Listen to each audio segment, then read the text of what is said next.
You're demolishing houses that have stood for decades. Where were you when they were building? First, we need to correct the impression.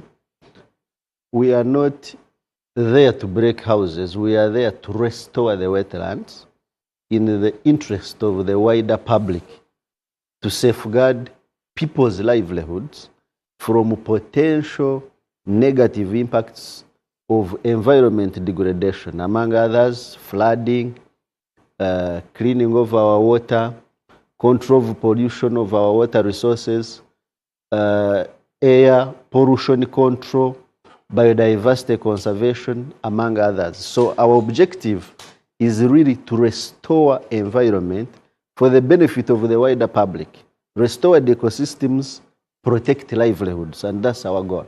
Yeah, but while you pursue this, you have a supervision department, an inspection, a fully fledged inspection department that closes their eyes when construction is happening, and then you come later to demolish. Most of these houses actually have plans. Well, most of the encroachments we've removed, I'm not aware that they have plans. Some could have, but majority I have seen actually are illegal structures. They do not have plans.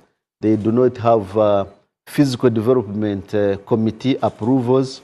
And of course, they do not have NEMA certificates as required by law. So the question of why now is a legitimate question. We should have prevented degradation yesterday, but we should not continue to have another yesterday.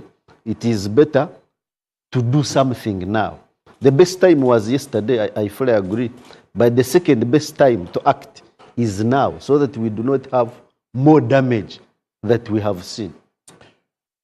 What explains your selection, your selective enforcement? We've seen, take for instance, when you are demolishing or restoring the wetlands, you spared a petrol station. And this prompted a lot of outrage from the public. We've been answering this question.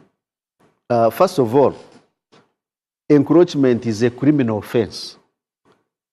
It is prohibited by law. Section 55 of National Environment Act expressly prohibits degradation of wetlands. A capital offense, actually. Up to 12 years jail sentence, up to 600 million fine. So it's a criminal offense. Now, under criminal jurisprudence, we have lawmakers here and lawyers on the panel.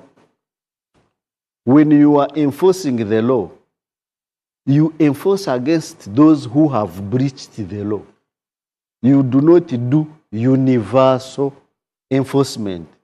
So when people argue that you are doing the exercise selectively, we do not understand. First of all, enforcement must be selective. In which sense? Picking out those who have broken the law and leaving out those who have not broken the law. Building in a wetland is illegal. It's a criminal offense. It's a criminal offense. Yes.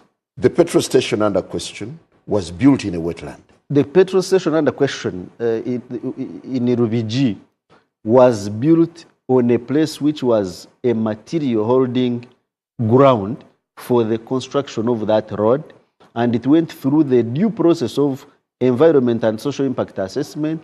It got a certificate in 2017, long time before I even dreamt of coming to NEMA. So it was established legally, impacts of its existence was assessed, and it was certified as feasible and viable to exist there, because it is immediately next to the road. And the ground on which it is sitting was a material yard for the construction of the road. So it wasn't so you permit material holding places in wetlands? You can only hold the materials on a dry portion of the wetland. You can only have a campsite on a dry part of the wetland. It is impossible to hold the materials in water. No, there was filling of soil in that wetland. Not true. A material holding yard is already firm. You don't have to first bring soil. Otherwise, if you are saying we remove it, then the road should also be removed because they are in the same line. The road should also be removed. What's your take on the ongoing operations? Well, I wrote an article 2 weeks ago, and I said in this chaotic Uganda, actually I said in Museveni's chaotic Uganda, we need some therapy. Shock therapy. Shock therapy, that's what I used. Uganda has suffered cumulative weaknesses over the last 8 years. And so we are now waking up slowly by slowly. After sorting out certain things, we now come to see that abuse of wetland is a big issue. There was a time in this country when abuse of a wife in a household wasn't an issue. Abuse of children wasn't an issue. Actually, when I left university over 40 years ago, it was okay to go to your village, pick young girls of 9, 10, 12, 13, and you bring them to your household as your house help. And there would not be an issue. Today, can you do it? Because at that time, we were still dealing with gun criminality. That was that was our preoccupation. That was not an issue. But today, you can't do it. So, what NEMA is doing now is the right course of action. Probably we can interrogate when they do they do within the confines of the law as is? 2, do they follow the procedures? For example, carrying out public education, that occupation of wetland, degrading wetland, is an offense. Do they tell the public? 2, those that have actually occupied wetland, do they come and tell them that you have committed an offense? And they go through the procedure of warning, cautioning, and giving them the time as stipulated in the law. In most cases, they issue 21-day ultimatum. No. I believe even that 21 days must be in the law or in the regulation by the minister and approved by parliament. Now, he's saying it is in the act. So we need to find out, do they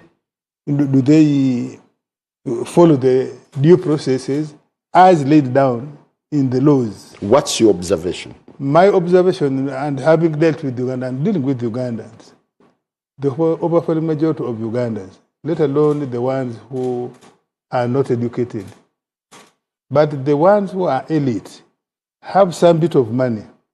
First of all, they will ignore the law deliberately in the futile hope that their money will work. Because we have seen in many instances, money and raw power works. If you're a big man, you have seen us, the politicians. I can drive on the shoulders of the road. I can put a siren on my car, and I push everybody off the road, and I get away with it. So, overwhelming majority of Ugandans have seen people get away with illegalities because either they occupy positions of privilege or they have some money. Does the why now question arise? And so before you rush to blame NEMA, for example, the case of Rubiji, actually I remember in the aftermath, they came to this show, I remember, we were here, and they came with their batch of papers showing on which day did they issue which notice for people to leave. On your own, remove the things you have planted there. Demolish your building so that you can salvage some materials, some matafari, you can salvage your timber, People didn't bother. And people didn't bother partly because we, the politicians, encouraged them or gave them false hope that there are chances we can plead for them and they stay. What they were going to call akalembe rekerizi. You remember? And this one, I'm not shy to say it. Sometimes it has been from the NRM people, including the president, by the way. And that's just not NEMA. You have seen what we have done with